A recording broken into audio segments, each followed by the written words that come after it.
Who needs a holiday soon? Raise your hand. Need a holiday? Okay, come with me. I can't physically take you there, but maybe mentally I can take you there. Once again, if you look carefully within the strands of the Queen Margaret University tartan, you will see opportunities for eventology in Australia, in New Orleans, in Greece, and certainly the home of the 2016 Olympic Games, Rio de Janeiro, Brazil. So let's see what takes place in terms of quality of place and place marketing in each of these places. And finally, we'll go high up into the mountains of the moon, Uganda, for some magic and mystery. Well, in Australia, where I've been several times to do work with the Arinde tribe in Alice Springs, Australia, I asked them, what is the core purpose of the rituals that are conducted by your tribe over thousands of years? And the answer was universal. It's remembrance and transmission. We remember, it's in our DNA, and unless we repeat these rituals over and over again, they may be forgotten, and if they're forgotten, our culture will become unwoven, just like the Queen Margaret tartan will not remain strong if we don't continue our scholarship. New Orleans. I have 24 first cousins who live in New Orleans. They all lost their homes during Hurricane Katrina. Much to their credit, they all rebuilt their homes, and my wife and sons and I went to New Orleans to host a dinner for them to celebrate. I was there for the first Mardi Gras since Hurricane Katrina. All of the civic leaders, and those of you that are government officials tonight, listen carefully to this. All of the city officials said, we're broke, we have no money, it's dangerous, we cannot have a Mardi Gras this year. But the people rose up. They said, we will have a Mardi Gras regardless, just as the Australians. Remembrance, it's part of our DNA. So I went down to the street the first night of the Mardi Gras parade, and there were people standing, many homeless, very dejected, very sad. And then I heard this sound. Da-da-dum-ba-bum! Couldn't even see the music. But as the sounds began to appear from around the corner, and the first glimpse of the floats, the people's backs straightened. Their hands rose. They began applauding. And I saw that city come back to life. Come back to life. So the people in New Orleans say, our events gave us the courage to go on and on and on and on. And what about Greece? Well, I had the privilege of sitting next to the producer for the Olympic Games in 2004, right about here.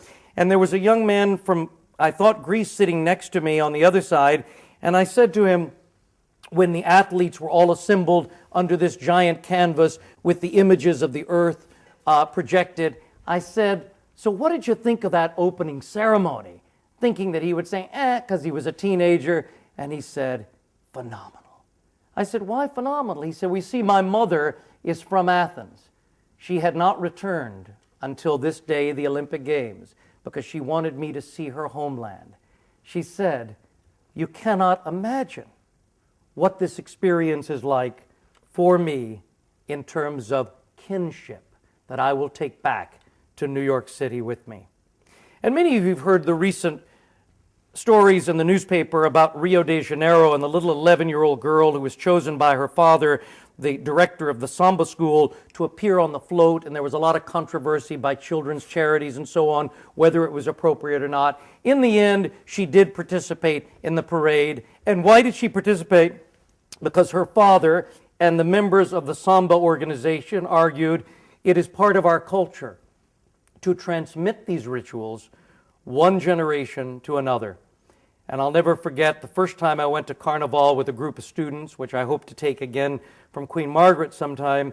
You arrive at 7 p.m. and the events end at 7 a.m. the next morning. Because while there is a purpose-built Sambadrome for these parades, it only seats 50,000 people. But there are 300,000 people in the parades. And at the end, they do something remarkable. They take their clothes off and give them to the people in the audience.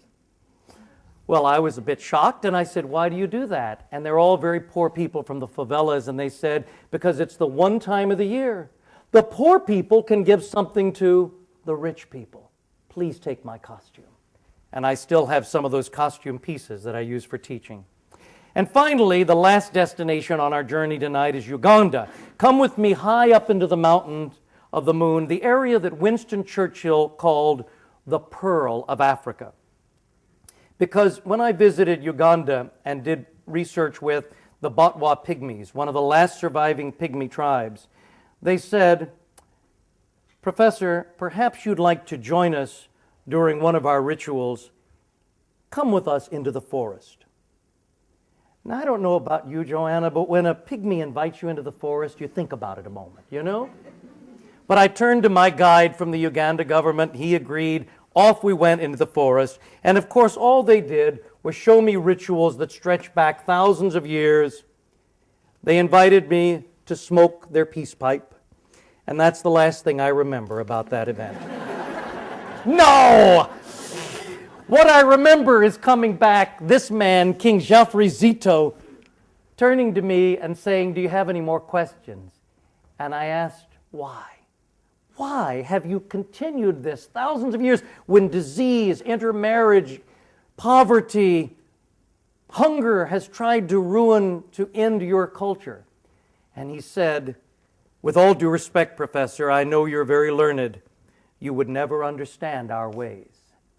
And when I pursued it, he said, "It's all about magic and mystery." Magic and mystery.